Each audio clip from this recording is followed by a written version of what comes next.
हरे राम हरे कृष्ण।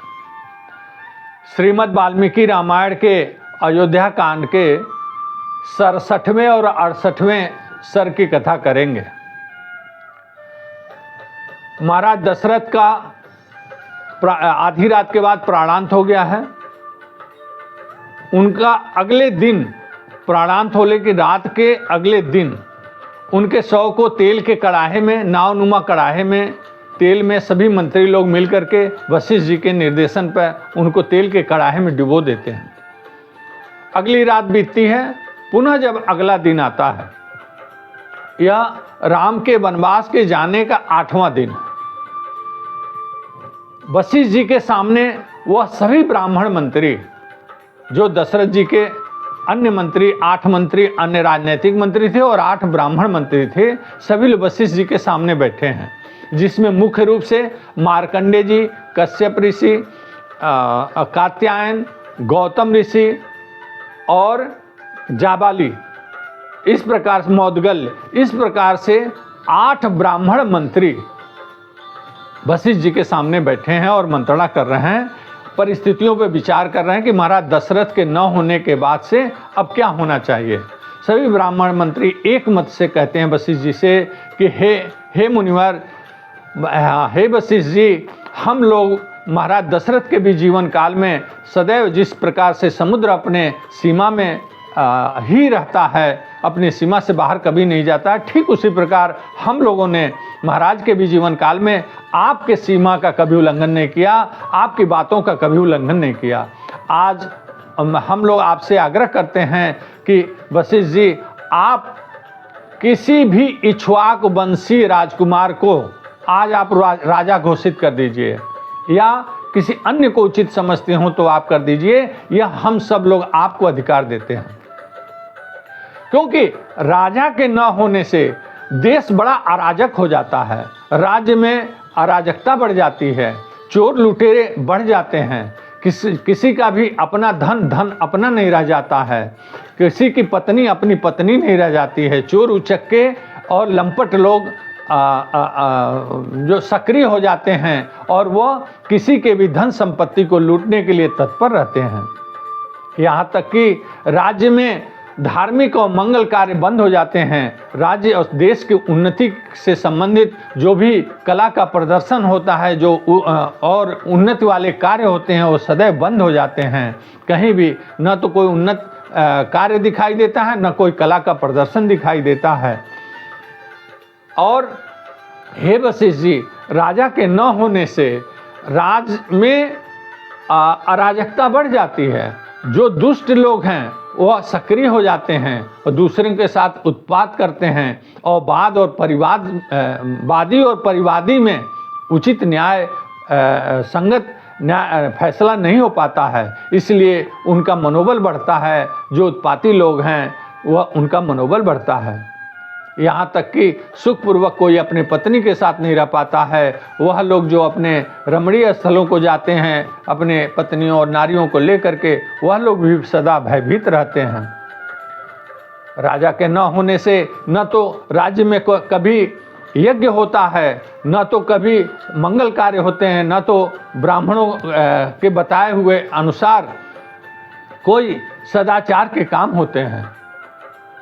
और इतना ही नहीं, शास्त्र का विरोध करने वाले और वर्णाश्रम का विरोध करने वाले मुखर हो जाते हैं। शास्त्र और वर्णाश्रम व्यवस्था का विरोध करने वाले वह मुखर होकर के शास्त्र के विरोध में बोलते हैं, वर्णाश्रम व्यवस्था के विरोध में बोलने लगते हैं। अतः हे वशिष्ठ जी, आप किसी को राजा घोषित करिए, अन्यथा इस राजा के बिना, यहाँ तक कि राजा के बिना जो राज्य होता है उसमें फसल नहीं उगते, उसमें बीज नहीं बोए जाते, उसमें किसान और अपना काम नहीं करते। किसान और गोधन से जो लोग व्यवसाय से जुड़े हुए लोग हैं वो भयभीत रहते हैं, वो अपना दरवाज़ा खोल करके सो नहीं पाते हैं, निश्चिंत होकर के वो रह नहीं पाते हैं। इसलिए कृषि और गोपालन व्यवसाय पर काफ़ी असर पड़ता है। इस प्रकार से सभी मंत्री लोग वशिष्ठ जी से आग्रह करते हैं कि किसी राजा का आप नियुक्ति कर दीजिए, यह अधिकार आपको हम लोग देते हैं, आपको मनोनयन करने का अधिकार है। अब वशिष्ठ जी बोलते हैं, कहते हैं कि आप सब लोग मेरी बात ध्यान से सुनिए। महाराज दशरथ ने अपने जीवन काल में ही राजकुमार भरत को राज्य दे चुके हैं, अतः राजकुमार भरत ही अगले राजा होंगे। और आप सब लोग कहिए तो मैं शीघ्र दूतों को भेज करके कैकेयी देश में भेजूंगा, और कैकेयी देश के राजगृह नगर में इस समय राजकुमार भरत अपने नाना और मामा के साथ सुखपूर्वक रह रहे हैं। मैं उनको शीघ्र बुलवाता हूँ संदेश भेज करके। सभी मंत्री लोग एक मत से एक स्वर में कहते हैं, हाँ हाँ बुलवाइए, आप संदेश वाहक दूत भेजिए। वशिष्ठ जी 5 दूतों को बुलाते हैं, जिनके नाम अनंत, विजय, नंदन, इस प्रकार से 5 दूतों को वह बुलाते हैं और कहते हैं कि तुम लोग शीघ्रगामी घोड़ों से आप जाइए, कैकेयी देश को जाइए, और आप लोग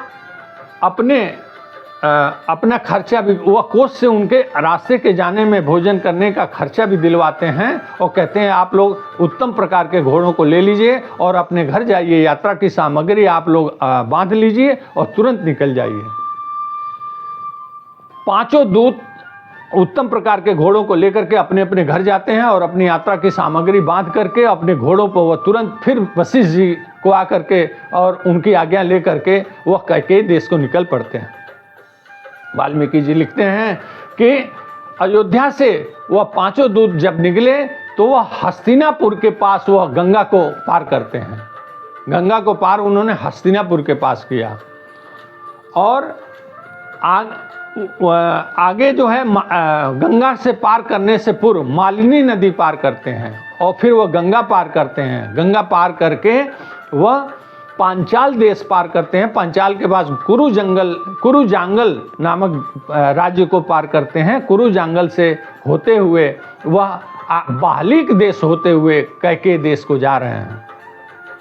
रास्ते में विपाशा नदी यानी कि व्यास नदी पड़ती है। गंगा के बाद सरदंडा नदी पार करते हैं। सरदंडा नदी पार करते हुए वह लोग फिर आगे बढ़ते सिंधु नदी को पार करते हैं। सिंधु नदी पार करके वह बालिक देश हो करके और कैकेयी देश के राजगृह नामक नगर में वह रात्रि को प्रवेश करते हैं।